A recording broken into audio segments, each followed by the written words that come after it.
Story number 1. The Whispering Shadows. Sarah stood in the kitchen, staring out of the window at the quiet town beyond.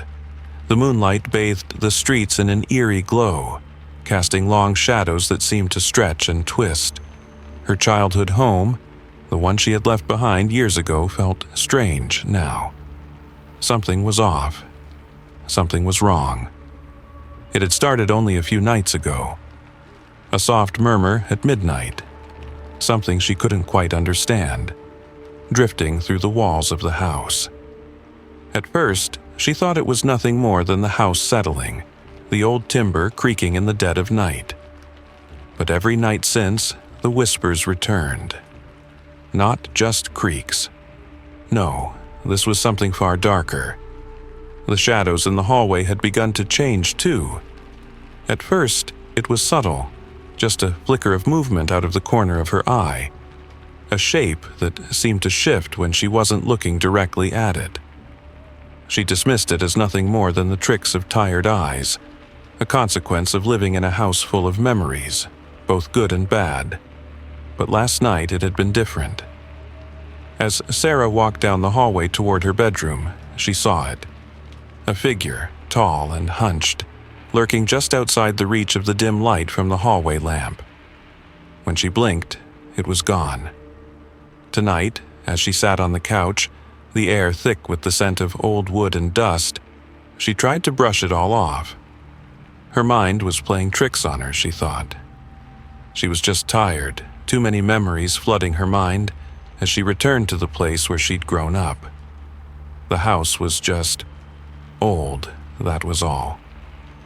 But as the clock ticked past midnight, she heard it again, the whispers. This time, they were louder. They weren't just whispers, they were voices. They were calling her name. Sarah. Her heart skipped a beat. It came from down the hallway. She froze. Her breath caught in her throat. There it was again, a faint, guttural murmur, like the voice of someone trying to speak from far away. The air in the room seemed to thicken, as though the very walls were closing in on her. She could feel the weight of it in her chest. Sarah. Sarah. The shadows in the hallway were moving again. Sarah watched, unable to tear her eyes away. A shape took form in the darkness. A shadow that twisted and turned, as if it was alive. She stumbled back, her feet hitting the coffee table. The whispering stopped, and a silence fell over the house, the kind of silence that was suffocating. Her pulse pounded in her ears. For a long moment, Sarah stood there, too afraid to move, too afraid to breathe. Then she did the only thing she could think of. She ran. She darted down the hallway, each step echoing through the old house, as though the very floorboards were groaning beneath her weight. Her hand reached for the door to her old room, her safe place. But before she could touch the handle, the whispers returned, louder this time, almost frantic. Sarah, come closer. There was something unnatural in the voices now, something ancient and twisted. They didn't sound human. She could feel her heart thudding painfully in her chest as the shadows in the hallway seemed to grow, stretching toward her, reaching for her like fingers made of darkness. Sarah, you need to know the truth. The voice was clearer now, colder. She knew that voice. It was her mother's. Her blood ran cold. She hadn't heard her mother's voice in years. She had died when Sarah was just a child, in the very room she was standing in now. Her mother's death had never made sense. A sudden illness that took her in the span of days, leaving Sarah alone with her father in this very house. A house that had been full of love, or so she had believed. The whispers now weren't just from one voice. They were from many, layered over one another. A cacophony of whispers, all speaking at once, telling her to listen, to understand. You have to know what happened here. With trembling hands, Sarah pushed open the door to her mother's room. the room that had always felt so empty since her mother's passing. It was the room she had avoided for years, unwilling to face the grief that still lingered in the walls. But now, something more was pulling her in, something she couldn't ignore. The room was just as she remembered it. The furniture, the old rocking chair by the window, the scent of lavender that used to fill the air. But there was something else. In the corner of the room, under the faded wallpaper, there was a dark stain on the floor. It wasn't the kind of stain that could be cleaned. It was a stain that seeped into the very wood, like something had been spilled there long ago. Something alive. The whispers grew louder as she approached the stain, her feet dragging her forward, as if some unseen force was guiding her. And then she saw it. A small, hidden door, cracked open just enough to reveal the narrow staircase leading down into the darkness. Down there, Sarah. Her mother's voice again, but this time it wasn't just a whisper, it was a command. With a heart full of fear, Sarah stepped forward, feeling the cold air rush from below as she descended into the forgotten part of the house. The darkness was thick, almost suffocating. As she made her way down, her mind raced. What was this place? Why had she never known about it before? And then she saw it. The old chest, covered in dust, its wood dark and rotting. The whispers, now clear and unmistakable, came from within. "It's time you knew, Sarah." With trembling hands, she reached for the chest. As soon as she touched it, the whispers ceased, replaced by a deep, hollow silence. Slowly, she opened the lid. Inside, there was a book, old, worn, and stained. She flipped it open, and what she read made her blood run cold. It wasn't just her family's history that was recorded in those pages, it was something darker. Her mother had known about the house's curse. Her father had known too. The house had a history, one of death, of betrayal, and of something far worse than she could have ever imagined. Her family hadn't just lived in this house. They had been chosen by it. Suddenly, the whispers returned, and the shadows around her grew thicker, moving faster. The air was suffocating now, pressing in on her from all sides. "You shouldn't have come back, Sarah. You shouldn't have known the truth." The shadows closed in around her, the whispers growing louder, more frantic. And in that moment, Sarah realized there was no escaping the past. Not here, not in this house. The whispers had been waiting for her to come back and unlock the truth. And now, it was too late. The shadows claimed her, and Sarah became another whisper in the house, lost to the darkness forever. Story number 2. Echoes of the Dead. Timothy had always been a man of solitude, the kind who preferred the hum of his own thoughts to the noise of the world, the kind who could stand in a crowded room and still feel invisible. When he moved to the small house at the edge of town, he thought he had found peace, a place where the past could be forgotten, buried under the weight of silence and distance. The house was old, the kind of place that had seen more than its fair share of years. The paint on the porch was chipped, the windows cracked in places, and the floorboards creaked underfoot, protesting each step as if they were alive and aching for attention. But to Timothy, it was perfect. It was isolated, tucked away from the judgment of others, from the noise of the world. Here, he could escape. At first, the quiet was comforting. But then, at the stroke of midnight, something changed. A knock at the door. Timothy had just settled into his worn armchair with a book in hand, the dim light from the lamp casting long shadows across the room, when he heard it. A sharp, steady knock. 3 times, precise and deliberate. He froze, his heart racing. No one ever came out this far. There was nothing here but empty fields and winding roads.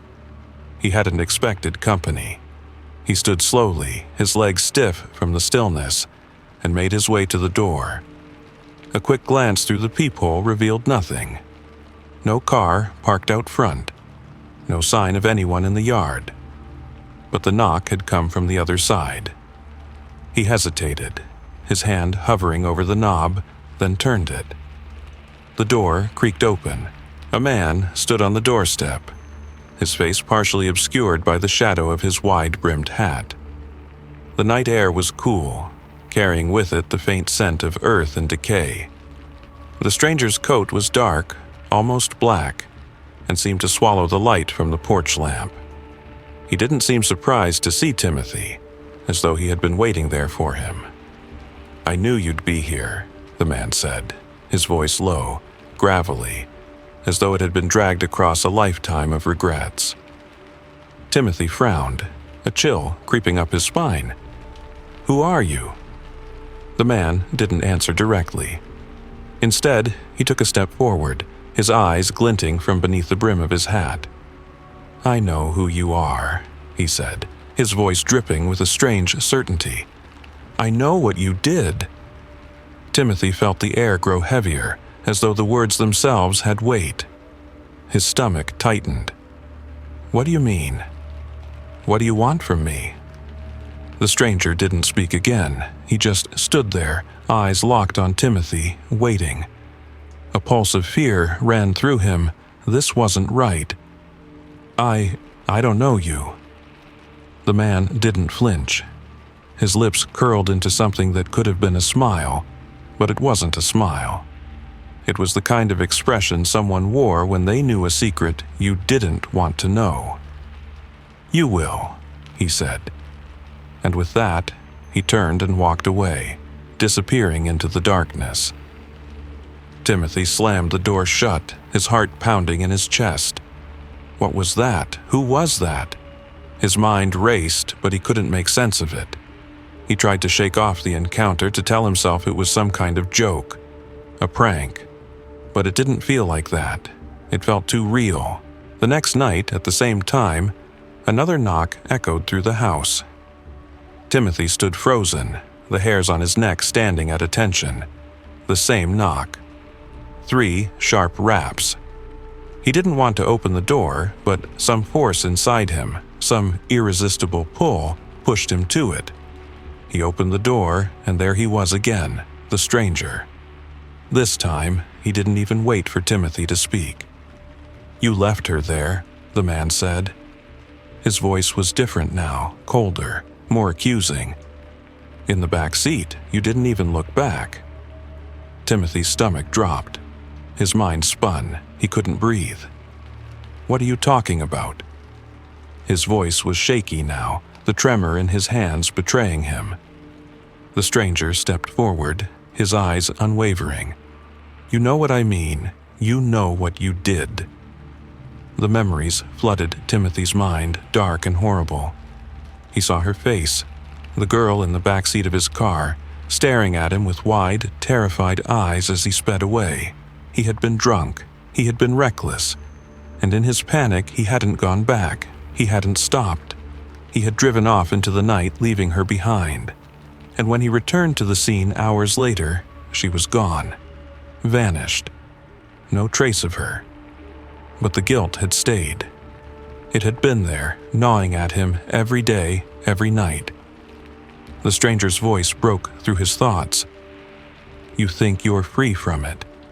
You think you can outrun your mistakes. They never leave you, Timothy. They never forget." Timothy's breath came in ragged gasps now. He wanted to shut the door, to end this nightmare, but his feet were frozen to the floor. He couldn't move. "You've been hearing it, haven't you?" The stranger continued, his voice lower now, softer. "The knocking, the whispering, the echoes. She's been calling you. She's been waiting for you." Timothy stumbled back, his mind reeling. He hadn't wanted to hear it. He hadn't wanted to face it. But now, it all seemed so clear. The whispers in the night, the knock at the door, it was all connected. The past hadn't let go. The past had come back for him. With a final, hollow glance, the stranger turned and walked away, his footsteps fading into the night. but Timothy knew he wouldn't be able to escape. The past had caught up with him, and it wasn't finished yet. The knocking continued every night. It didn't matter if he locked the door, closed the windows, or tried to ignore it. The echoes of the dead had come for him, and they wouldn't leave until the truth had been told. And as much as Timothy wanted to forget, there was one thing he could never escape: the weight of his own guilt. It would never let him go. Story number 3: The Man in the Attic. Jenny had always known the house was old. Old houses creaked and groaned, that was a given. It was part of their charm, at least that's what people said when they first moved in. The house wasn't huge, but it had character. Tall windows that let the light spill in just right, a wooden staircase that creaked underfoot, and a cozy little attic that she had never really given much thought to. At first, Jenny didn't notice the footsteps. It was subtle, just a soft tap tap tap, like someone walking in the attic above her room. But that's the thing with old houses. They make noises.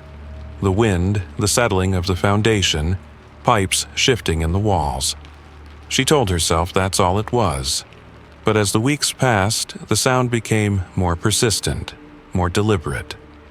At midnight, without fail, the footsteps would start. Slow and steady, as if someone was pacing back and forth in the attic, carefully avoiding the spots that might creak too loudly. Jenny tried to ignore it. She told herself it was nothing. The house was just settling. But one night, she couldn't take it anymore. The footsteps seemed to grow louder, closer, until it felt like the man in the attic was standing right above her bed. She sat up in the dark, heart racing. Her breath came out in short, panicked gasps.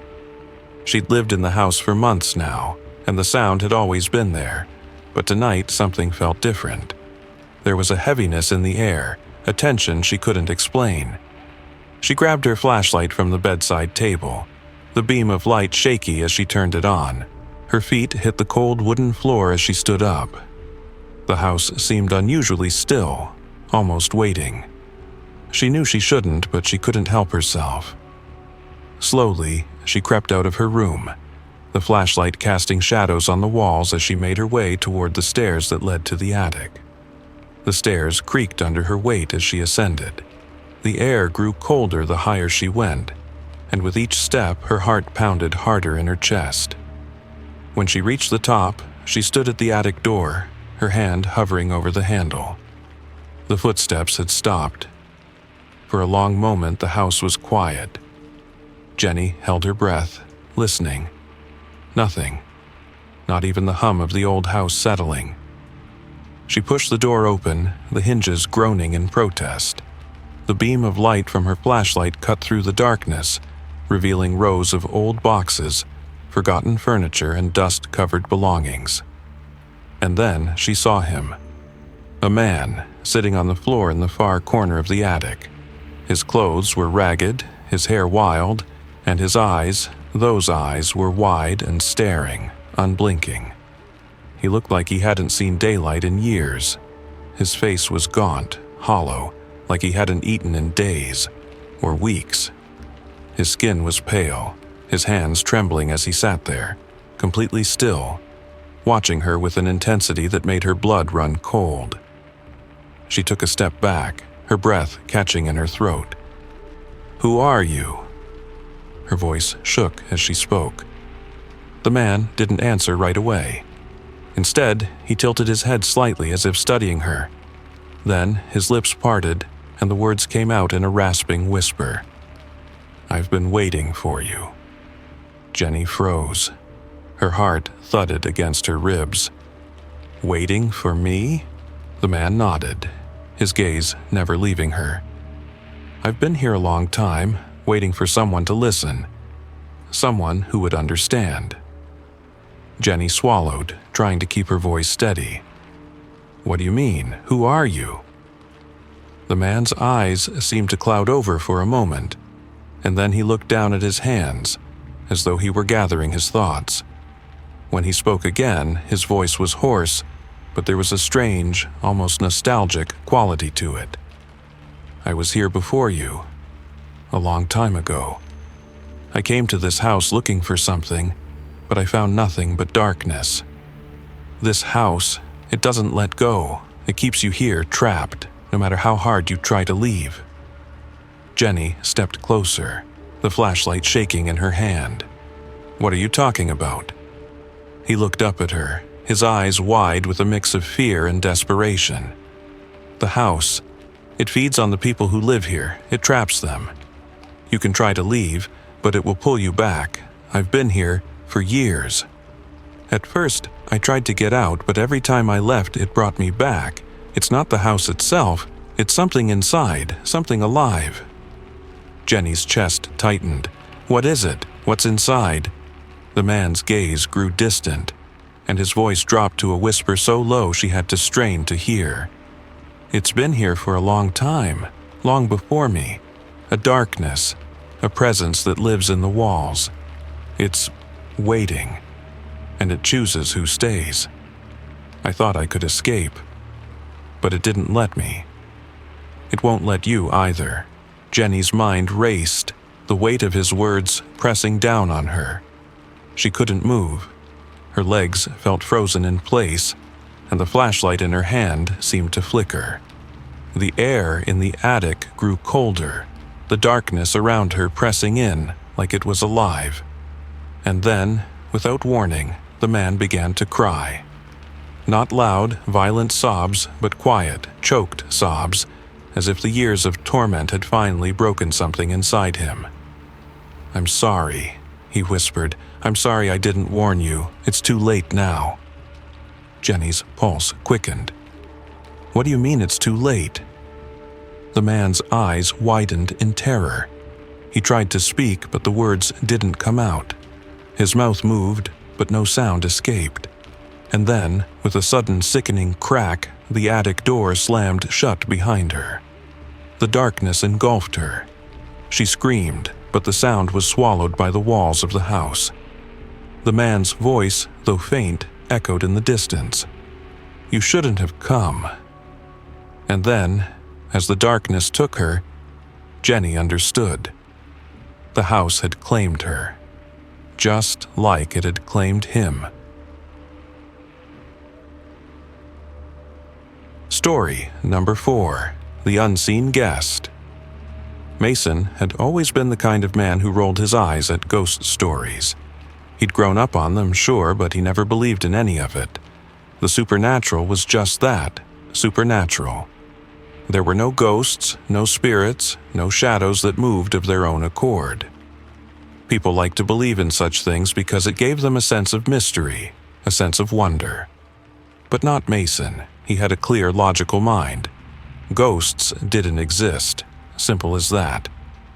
The house he'd bought was old, but not in a way that bothered him. It creaked when the wind picked up, the pipes groaned in the night, and the floorboards in the hallway seemed to sigh beneath his weight. But that was normal. That was the kind of thing old houses did. Nothing to be afraid of. At least, that's what he told himself. It started on a Thursday night, right around midnight. Mason had been reading a book in his living room, a cold beer sweating on the coffee table in front of him. He'd just turned the page when he heard it. A knock at the door, 3 sharp raps. His eyes flicked toward the clock, 12 a.m. Who could that be? He thought. The neighborhood was quiet, and he hadn't heard anyone walk up to his door. He stood up, irritated. Maybe some kids playing a prank? He went to the door, peeking through the peephole, but there was no one there. He frowned, shrugged, and locked the door again. Weird, he thought, returning to his chair. He picked up his beer, took a sip, and tried to put the knock out of his mind. But as he sat there, the silence felt heavier. The shadows in the corners of the room seemed to stretch longer, deeper. He chalked it up to a fluke. But then, the knock came again the next night. Same time, same 3 raps. And once again, no one was there when he opened the door. Mason stood on his porch for a long while, staring into the empty night, wondering if he was losing his mind. The sound wasn't a trick of the wind, it was too deliberate, too precise. Someone was knocking and Mason couldn't figure out who or why. The third night was when things started to get strange. The knock came at midnight again, but this time it wasn't just the sound that unsettled him. As he stood up from his couch, he caught something in the corner of his eye. A movement, fast and subtle, like a shadow shifting just beyond his vision. He whipped his head around, but the room was still. Empty. The knock sounded again, loud and sharp against the silence.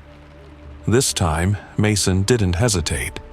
He stormed to the door and threw it open, but once again, the night was empty. His porch was bathed in the pale glow of the streetlight, and the wind stirred the leaves along the walkway. Nothing. No one. He slammed the door shut, his pulse quickening. The next night, the knock came once more. Mason was no longer just irritated. He was starting to feel a little unsettled. What the hell is going on? He sat on his couch, eyes glued to the clock, waiting for the strike of midnight. When the hour came, so did the knock. This time, Mason's skin crawled. The sound wasn't just at the door. It felt like it was coming from all around him, echoing off the walls. He rushed to the door again, his hand shaking as he reached for the handle. But something was different this time. As he opened the door, the air felt wrong. Cold. There was a pressure in the air, something heavy and suffocating.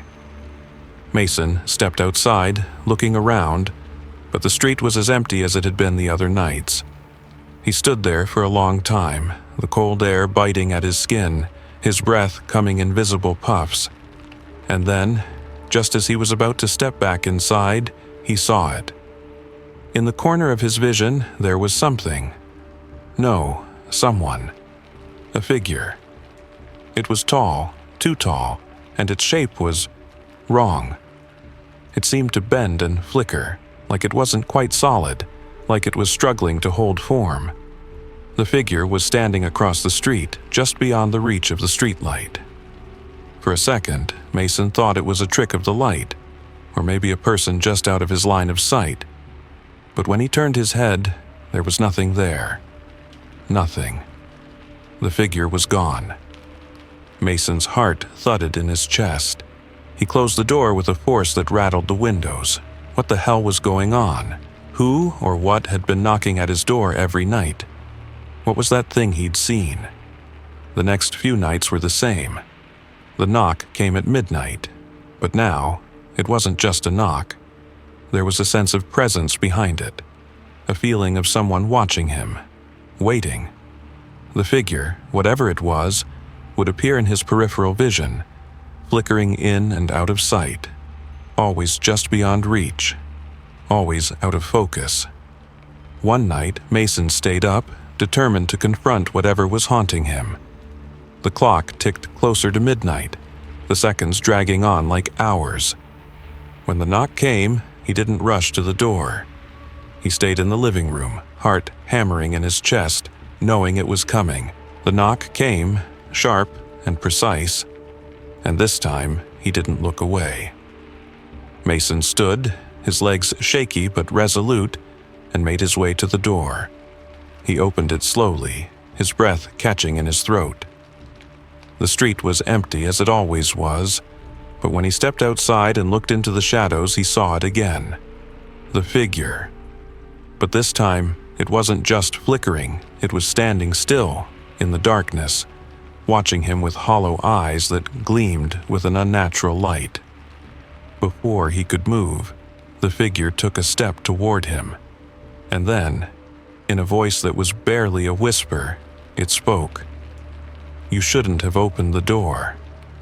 The world seemed to tilt, the ground beneath him feeling suddenly far away, and Mason staggered back into the house. The door slammed shut behind him, locking by itself, as though something unseen had done it for him. That night, Mason didn't sleep. He couldn't. The figure was still out there, somewhere in the shadows, watching, waiting. And the knock would come again tomorrow. And the night after that, and the night after that, and Mason knew, deep down, that he had invited something into his life. Something that would never leave. He had opened the door, and now there was no turning back. Story number 5. The Keeper of Lost Souls. Lena had worked as a nurse at the local hospital for nearly 5 years. It was the kind of place that had its fair share of old, worn-out hallways and flickering lights. It wasn't the newest building, but it did the job. Most of the time, Lena felt safe there, like she was part of something important, helping people in their worst moments. But there was one part of the hospital she'd always avoided, the old wing. It wasn't that Lena was afraid of the place, at least not at first. She'd heard stories, of course. The hospital had been around for decades, and there were whispers about the East Wing.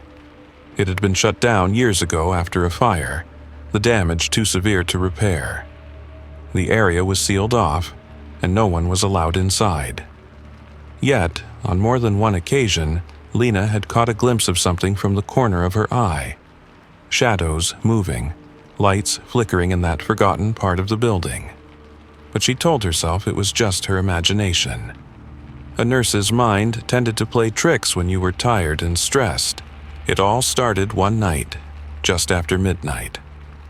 Lena was finishing up her shift in the ICU, ready to head home for a few hours of sleep. The hospital was quiet, save for the distant beeping of machines and the soft shuffle of nurses' shoes. But then she heard it. A soft voice, just a whisper. "Help me." It came from the direction of the abandoned East Wing. Lena froze. She'd been walking down the main corridor and now she stopped, heart pounding. The voice was faint, but it was there, a desperate plea that sent a chill up her spine. She thought it was a patient at first, maybe someone from the old wing who'd been forgotten about, but when she listened, she realized the sound wasn't coming from the usual patient rooms. It was coming from somewhere deeper inside the hospital, from the parts that hadn't seen light in years. "Help me, please." Lena's curiosity got the best of her. She glanced down the hallway. The doors to the East Wing were still locked, but the sound was unmistakable. It was coming from inside.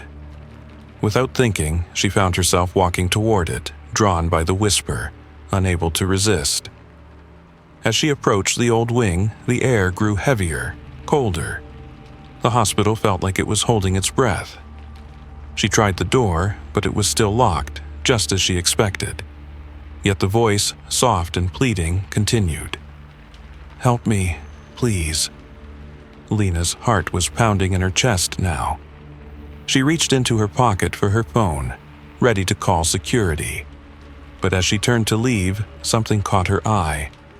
A faint glimmer of light coming from underneath the door, as though someone was holding a candle on the other side. But that was impossible. No one should be in there. With shaking hands, she pressed her ear to the door. She could hear movement now, scratching sounds, as if something was being dragged across the floor. The voice was clearer now, more urgent. "Help me, please." Lena's heart raced. She didn't know what came over her, but she knew she had to see what was inside. She turned the knob again, and to her surprise, the door clicked open. The room beyond was dark, but not completely. The faint glow of a single, flickering candle lit the far corner, revealing old hospital equipment covered in dust and debris.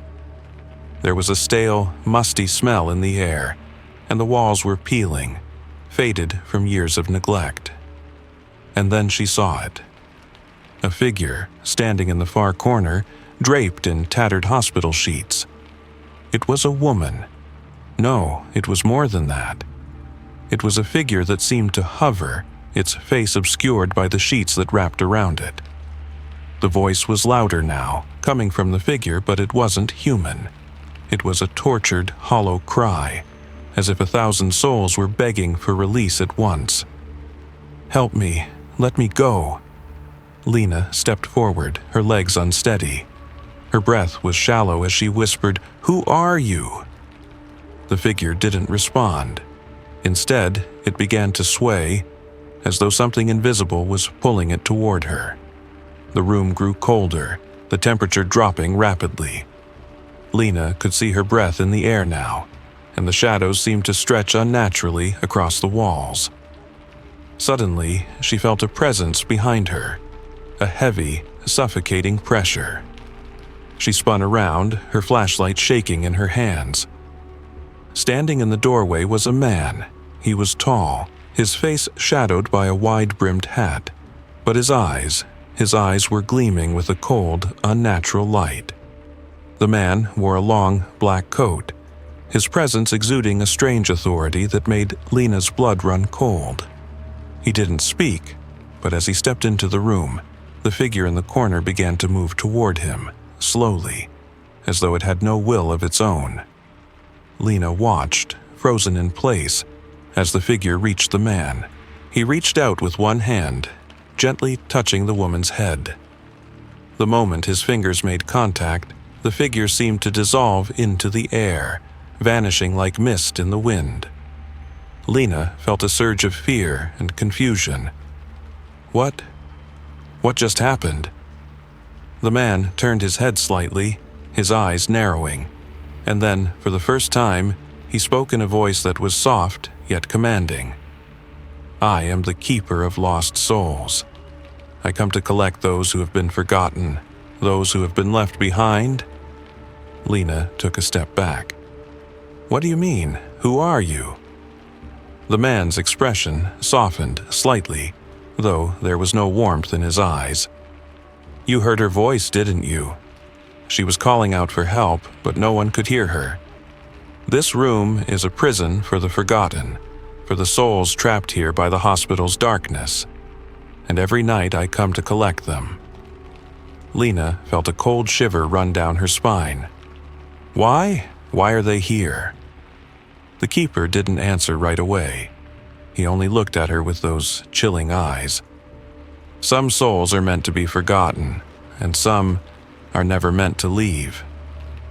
The room grew colder still, and Lena could see that the keeper was waiting. For what, she wasn't sure, but her instinct screamed at her to run, to leave this place before it was too late.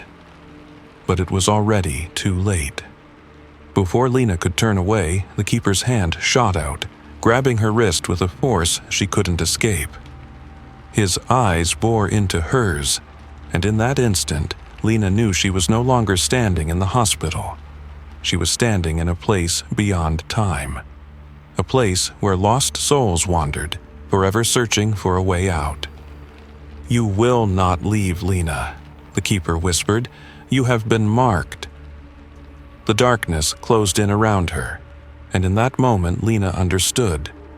She had heard the voice not by chance, but because the keeper had been waiting for her, waiting to claim her soul. And now there was no escape. The keeper of lost souls had found her, and she would never leave this place. Story number 6, The Reflection. David had always lived alone. His apartment wasn't much, just a small, one-bedroom unit in an old building with thin walls and cracked windows.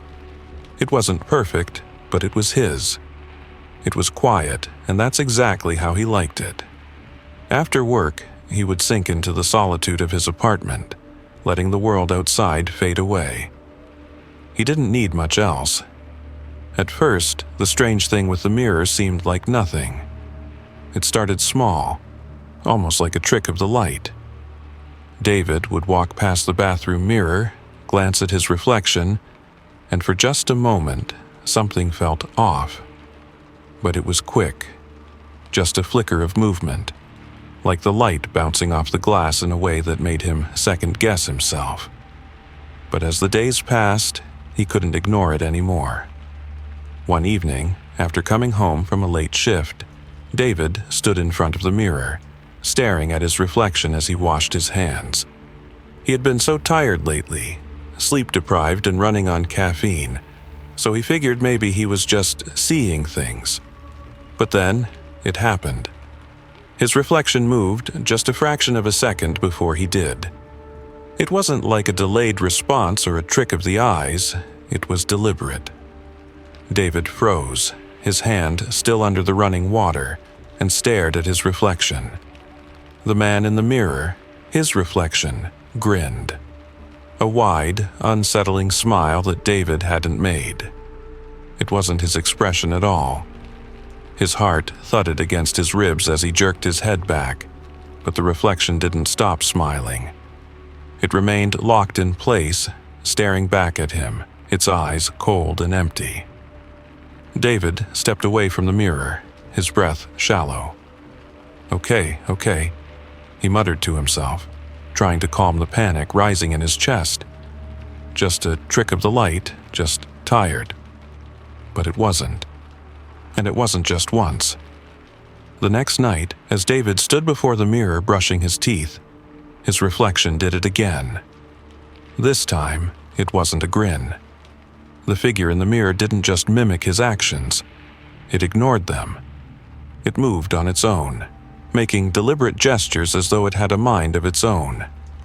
David stared, horrified, as the reflection took a step toward him, as if it were trying to break through the glass. His own hands stopped mid-brush and he blinked. His reflection was still moving. The mouth of the figure in the mirror twisted into something resembling speech, but no words came out. Just an endless, silent gesture, pleading or maybe mocking.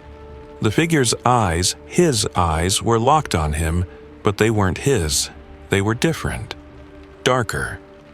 And then it stopped. Just like that. The figure went back to mirroring David's movements as if nothing had happened. He wasn't sure if he had imagined it. He wasn't sure if he had even seen what he'd seen. But his pulse was racing, his hands trembling as he dropped the toothbrush into the sink. That night, he couldn't sleep. Not after what had happened. He kept seeing the reflection in his mind, kept hearing the silent plea. Or was it a warning in his head? It didn't make sense. Nothing made sense anymore. The next night, David was sitting on the couch trying to distract himself with TV. But every time he glanced at the mirror, he felt a prickling sensation at the back of his neck. He told himself he was being irrational, that he was just tired, that his mind was playing tricks on him. But then the clock struck midnight. A knock on the apartment door. David didn't move. He wasn't expecting anyone. The knock came again. 3 sharp raps, then silence. His breath hitched, and he stood up, walking slowly to the door. His hand hovered over the handle, but he hesitated, unsure of what to expect. No one was there. Just the emptiness of the hallway, the quiet hum of the building settling around him.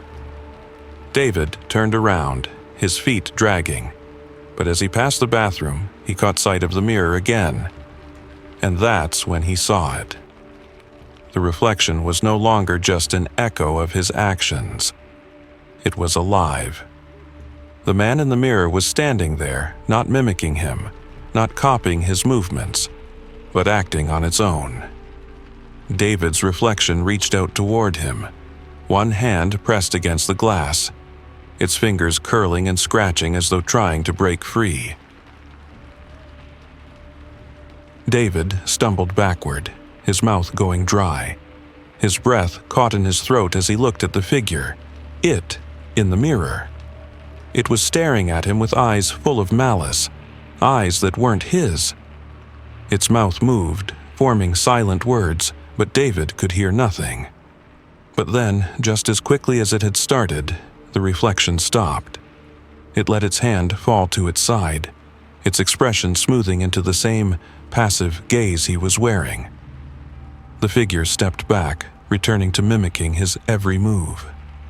David stood there, frozen, unsure of what he had just witnessed. It wasn't just a trick of the light, it wasn't his imagination. There was something in the mirror now, something that had its own intentions. Over the next few nights, the reflection grew bolder. It wasn't just at midnight anymore. It came at random times. It started to move when David wasn't paying attention. It began acting out entire scenes that David had never experienced before. Gestures, actions, expressions he didn't recognize. The figure in the mirror began to want something. It was no longer just trying to mimic him. It was trying to communicate, trying to break free. David's once quiet apartment became a cage, and the mirror became a window to something darker. The figure began moving faster, more violently, its gestures growing frantic.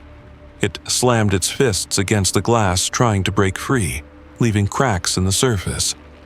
Every time David turned away, it would twist and contort into something more grotesque. The figure was desperate, and now it had learned to use his own reflection to torment him.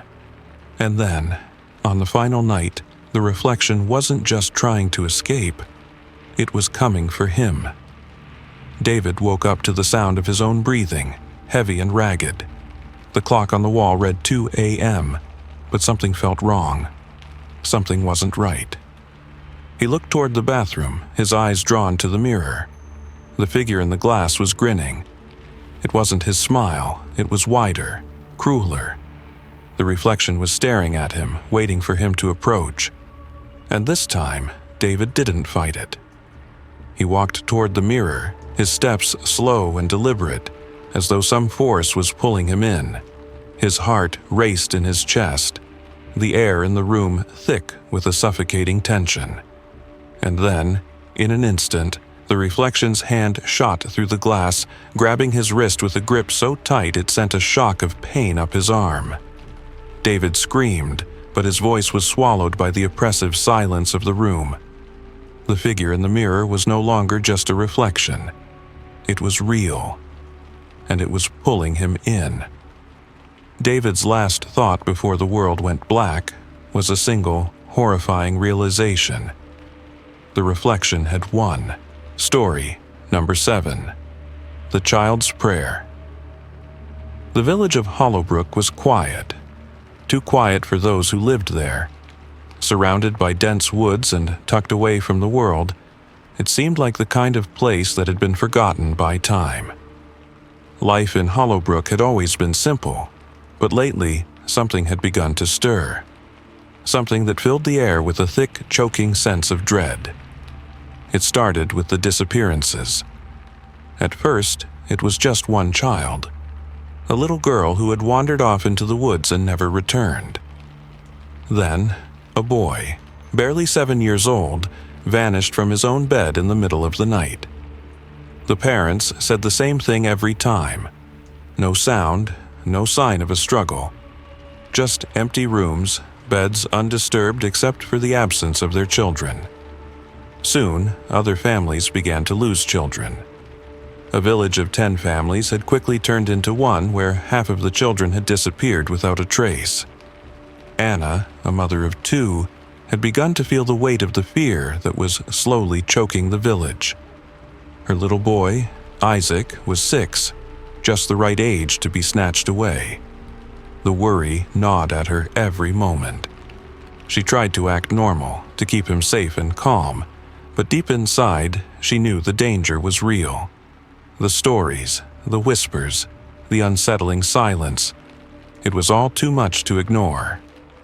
One evening, after Isaac had fallen asleep, Anna found herself on her knees, her hands clasped tightly together. She hadn't prayed in years, but tonight there was no choice. She whispered softly to the dark corners of her room, as though pleading with the unseen world outside her window. Please, protect him. Keep Isaac safe. She paused, her breath shaky, her chest tight. I'll do anything, she whispered, not knowing what she meant by it, but feeling as if some force was listening. Just keep him safe. As the clock struck midnight, Anna lay in her bed, trying to push away the thoughts of what might be lurking in the shadows. The house creaked under the weight of the night, the floorboards groaning softly, as though trying to remind her that this was not a normal night. Suddenly, the room grew colder. Anna sat up with a start, her heart racing as she scanned the dark room. The air had become thick, almost suffocating, as if something had entered the space. Her eyes flicked to the corner of the room where the shadows seemed to gather, shifting in ways that didn't feel natural. She wasn't alone. A figure stood in the doorway, cloaked in darkness. It was tall and thin, with limbs that looked like they were too long for a human body. The figure was dressed in tattered clothes, like something torn from an old, forgotten time. The rags hung loosely from its frame, and its face was hidden beneath a hood. But there was something about the way it stood, something otherworldly that made Anna's skin crawl. The air seemed to hum with an energy she couldn't explain. Anna's throat went dry. "Who are you?"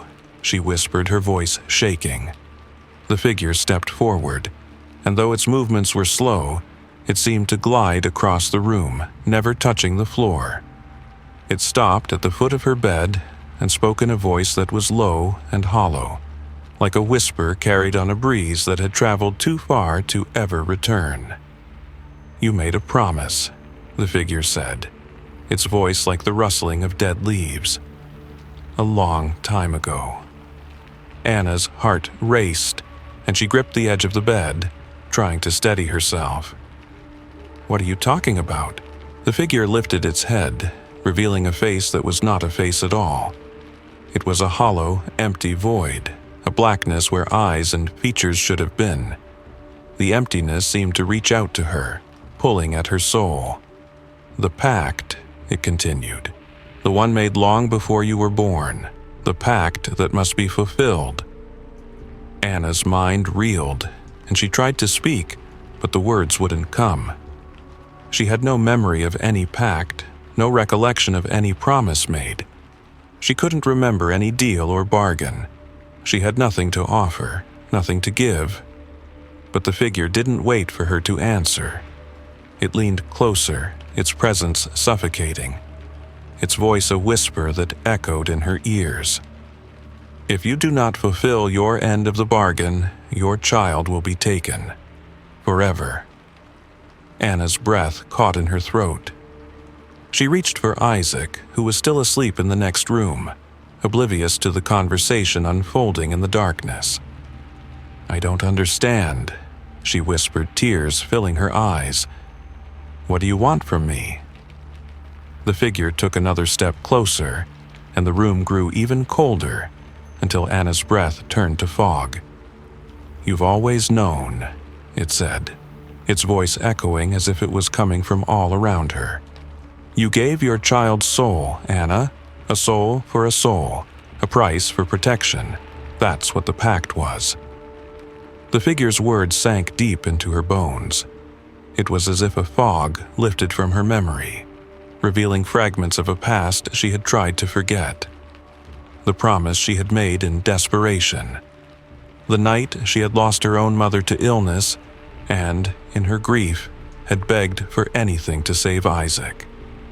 The promise to give him in exchange for a life spared.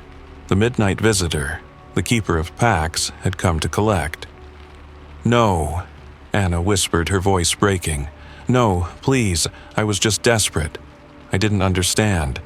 Please, take me instead, take me." The figure shook its head slowly, its hollow eyes seeming to pierce her very soul. "No, the price has already been paid. The child must be claimed." Anna's body trembled. She couldn't bear it. She couldn't lose Isaac, not after everything, not after the love she had for him. The room seemed to close in on her, and the cold seeped deeper into her bones. As the figure stepped back, its form began to dissolve into the darkness, fading into the shadows. "At midnight, he will be mine," the figure whispered, its voice growing faint. "A deal is a deal, and a pact is forever." The last thing Anna saw was the glint of its hollow eyes, then the room fell silent. Isaac's laughter echoed through the house, but Anna knew, deep down, that it was only the beginning. The midnight visitor would return, and this time there would be no escape. Story number 8. The Old Man at the Window. Jane had lived in the same house for as long as she could remember. It was a small, old, 2-story home on the edge of town, the kind of house that had seen better days. The paint was peeling, the roof creaked during storms, and the windows, especially the ones on the second floor, were fogged up most of the time. Still, it was home. For years, Jane had never thought twice about the house. Sure, it was aging, but so was she. It had its quirks, its little sounds at night, but nothing out of the ordinary. She loved it, and in return it had provided her with comfort, warmth, and the peace of knowing she had a place of her own. But then, things started to change. It began slowly, almost imperceptibly, with something that might have been explained away as exhaustion or the creak of an old building settling into its frame. But that all stopped when she started seeing him. At first, it was just a fleeting glimpse. Jane was getting ready for bed one night when she looked out of the second-floor window. She saw the silhouette of an elderly man standing in her front yard, his back turned to her. His hair was white, his frame hunched over like someone carrying the weight of decades, but there was something unsettling about him. She couldn't place it at first. He looked ordinary enough, dressed in an old coat and hat, his face partially obscured by shadow. But there was something in the way he stood, something rigid, like a figure carved out of stone, unmoving. She told herself it was nothing. Maybe it was just some stranger passing by or a trick of the light. The next night, he was gone. But then, the following evening, she saw him again. This time, he was closer to the window, his eyes peering into her home with a blank, hollow stare. Jane's blood turned cold as she backed away from the glass. The man didn't move. He didn't blink, didn't flinch. He just stood there, staring, his presence growing darker with each passing night. Jane found herself avoiding that window, locking her doors earlier, pulling the curtains shut before it got dark. But it was no use. The man always returned. It didn't take long for Jane to stop sleeping through the night. The hours between midnight and the early morning felt like an eternity, and the sound of her own heart beating in her chest grew louder each night. She couldn't shake the image of those hollow eyes, staring at her from outside, no matter how hard she tried. Every night, without fail, the man would be there. The unease crept into her daily life. Jane found herself checking the locks more frequently, jumping at the smallest sounds. It wasn't normal, and she knew it wasn't just her imagination. She had lived in this house for years, and she had never experienced anything like this. There was something wrong. One night, when the clock struck midnight and she saw the man standing at the window again, she couldn't take it anymore. The fear had built up in her for weeks, and this time it was too much to ignore. She threw on a coat, grabbed a flashlight, and went outside. The cold air hit her hard, but she didn't hesitate. She walked straight toward the window where the man stood, her feet crunching against the snow-covered ground. The figure didn't move as she approached. The closer she got, the more she felt the weight of the silence around her. It was as if the world had stopped turning, the only sound coming from her own breath, visible in the cold night air. She stopped just a few feet away from him. "Who are you?" she demanded, her voice shaky but firm. "What do you want?" The man's head slowly turned toward her. His eyes, black and hollow, bore into hers. Jane felt an icy chill run through her, the kind that made her want to run, but she stood her ground. He opened his mouth, but his voice came out as a rasping whisper, like dry leaves scraping against the ground. "This house belongs to me," he said, his voice carrying a weight she couldn't understand. "It's mine. It always has been." Jane's heart skipped a beat. He chuckled. "What are you talking about? This is my home," that sent shivers up her spine. You think you know the history of this place. You think it's just a house, but it's not. This house has a secret, one that has been buried for a long time. And now it's time for it to be uncovered. Jane stepped back, her mind racing. A secret? What secret? The old man's eyes gleamed in the darkness.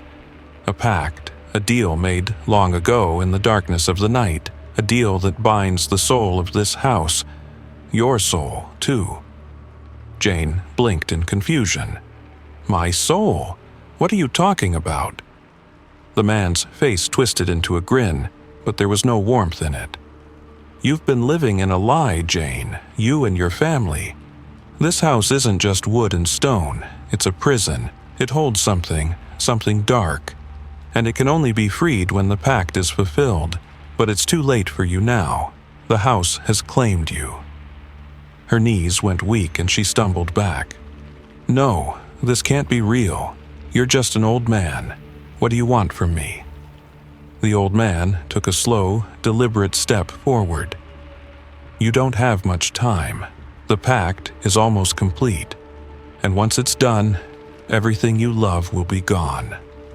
Jane turned and ran, her breath coming in frantic gasps. She didn't stop until she was back inside the house, slamming the door behind her. She leaned against it, her heart pounding. But as she looked out the window, she saw the figure still standing in the yard, unmoving, waiting. Jane couldn't explain it. She didn't know what the man meant by the pact or how it involved her, but she felt it in her bones. There was a darkness in this house, a secret that she was now part of, whether she liked it or not. And as she stood there, trembling in the cold night air, she knew one thing for certain. The old man at the window wasn't just a stranger. He was something far worse, and he wasn't going to let her go. Story number 9. The Silent Scream. Lucas had always been the quiet type, the kind of person who found solace in his art. He lived alone in a small apartment on the edge of the city, the kind of place that had old hardwood floors and windows that rattled in the wind.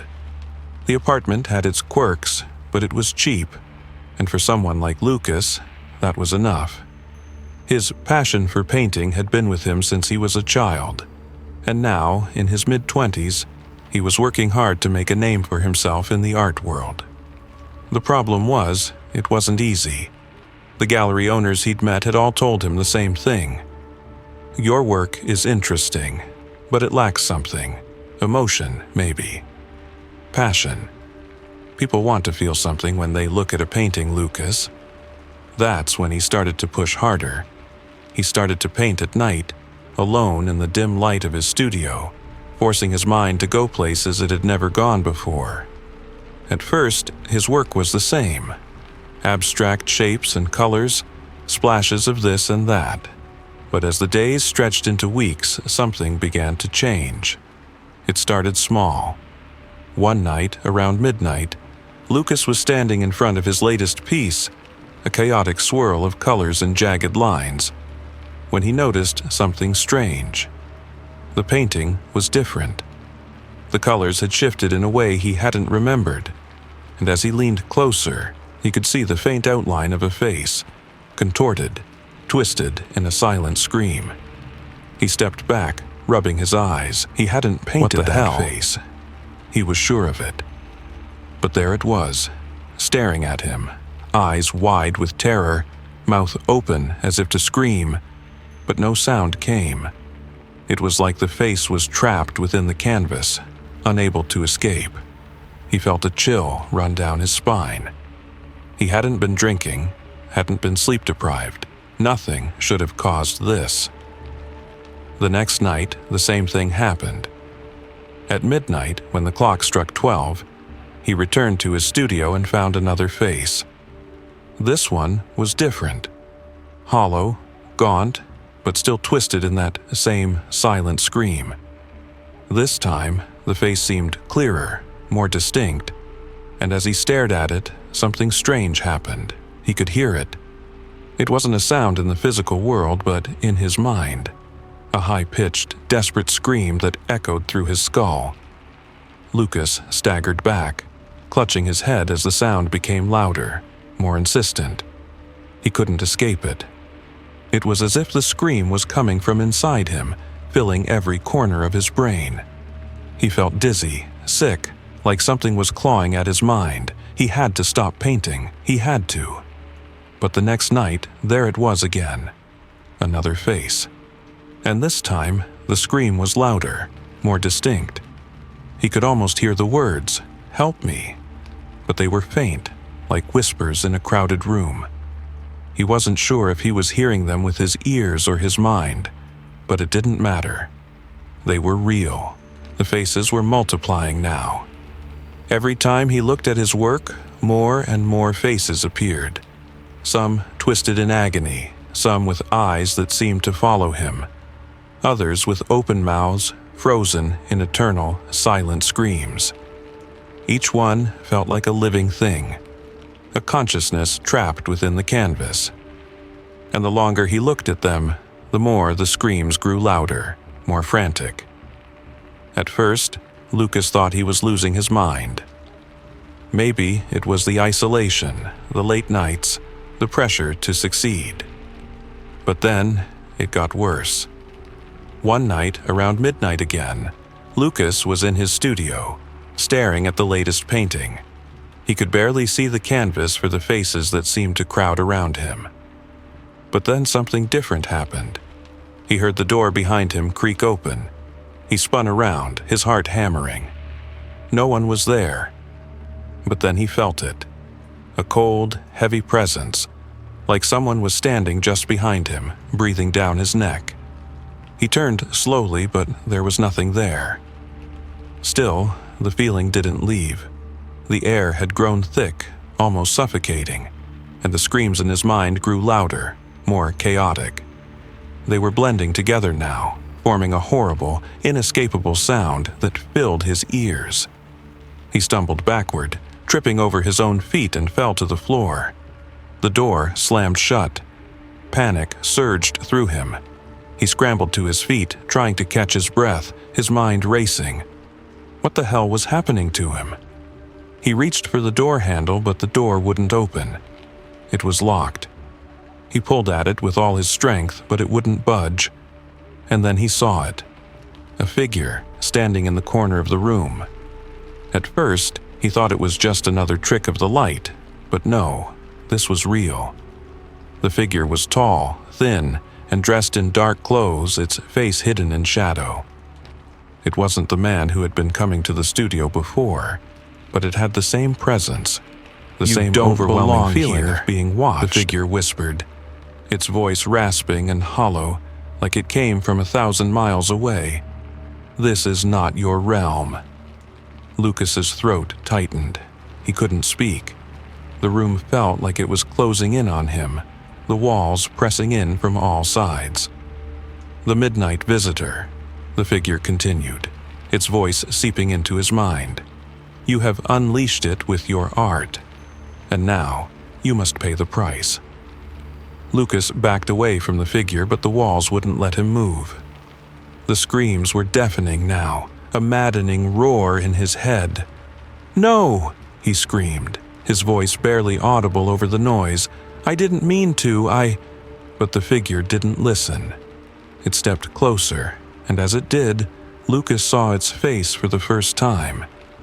It was the same as the faces in his paintings, twisted, contorted, eyes wide in agony, frozen in that eternal scream. "This is the price," the figure whispered. "The midnight visitor has come. You opened the door, you invited it, and now it takes what is owed." Lucas's mind shattered as the room filled with a blinding light. He couldn't see, couldn't hear, couldn't think. The last thing he felt was the cold grip of the figure's hand around his wrist, pulling him into the darkness. When the light faded, Lucas was no longer in his studio. The midnight visitor had taken him, and the paintings were left behind, screaming in silence. And so they remained, forever trapped in the canvases, waiting for the next artist to come, the clockmaker's curse.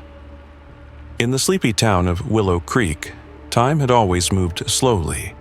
The streets were quiet, the houses old but sturdy, and the people seemed to age like the town itself, gently, without hurry. Life here was simple, and most of the townsfolk were content with their routines.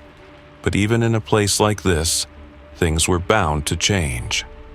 It all started when the clockmaker arrived. No one knew where he came from.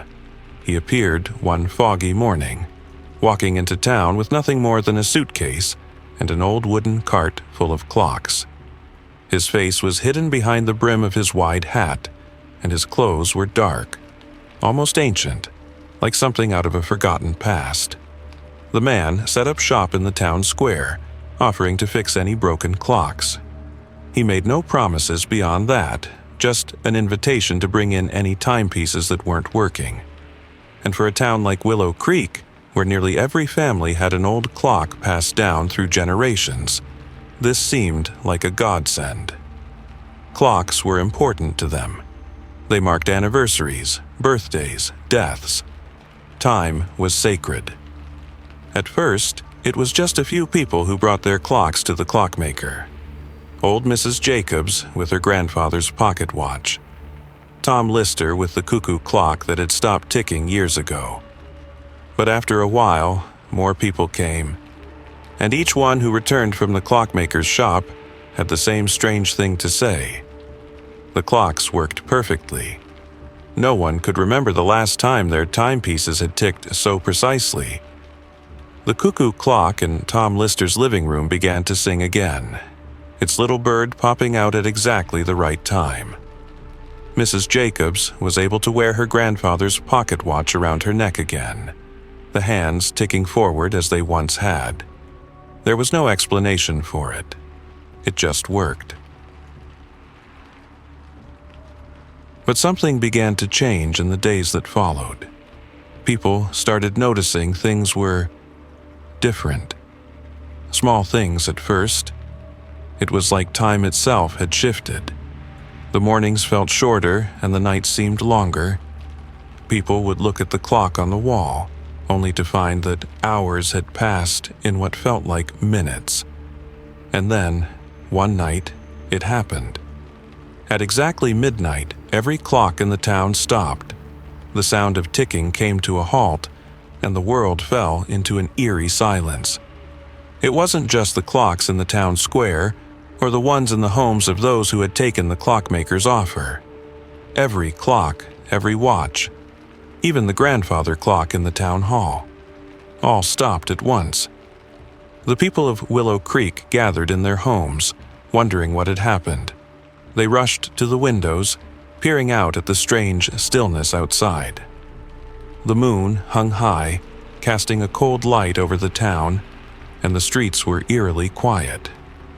No one moved. The air felt thick and heavy, like the world had simply stopped turning.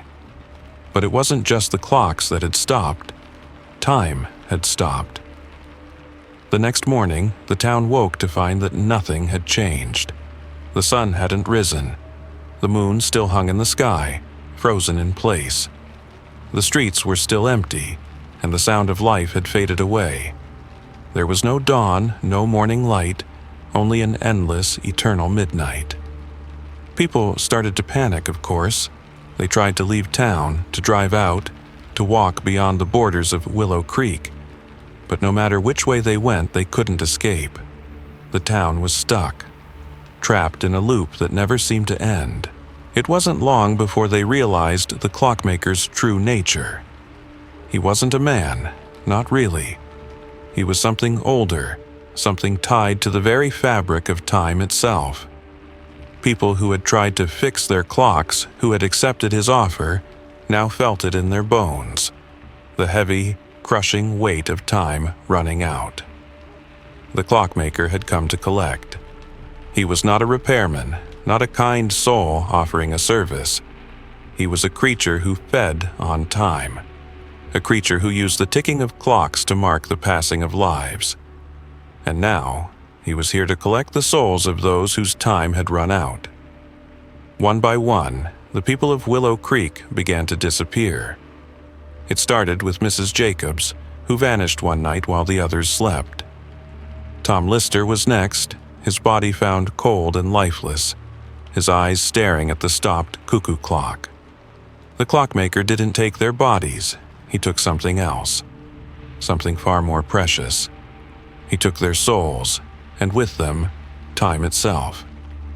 By the time Lucas, the town's young mechanic, figured it out, it was too late. The clockmaker had found him, and like the others before him, Lucas was left with nothing but the emptiness of time. One final day, just before the last light of the moon faded from the sky, Lucas stood at the edge of the town, staring into the darkness. He could see the clockmaker's shadow in the distance, his figure slowly fading into the fog. "There's no escaping him," Lucas whispered to himself, his voice hollow, as if he too had already lost something. No one's time is ever truly theirs. And as the fog rolled in around him, swallowing the town whole, Lucas understood. The clockmaker didn't just fix clocks. He was the keeper of them. And once a clock ran out of time, there was only one thing left to do: collect what had been promised. And with that, the last of Willow Creek fell silent. Time had stopped, forever.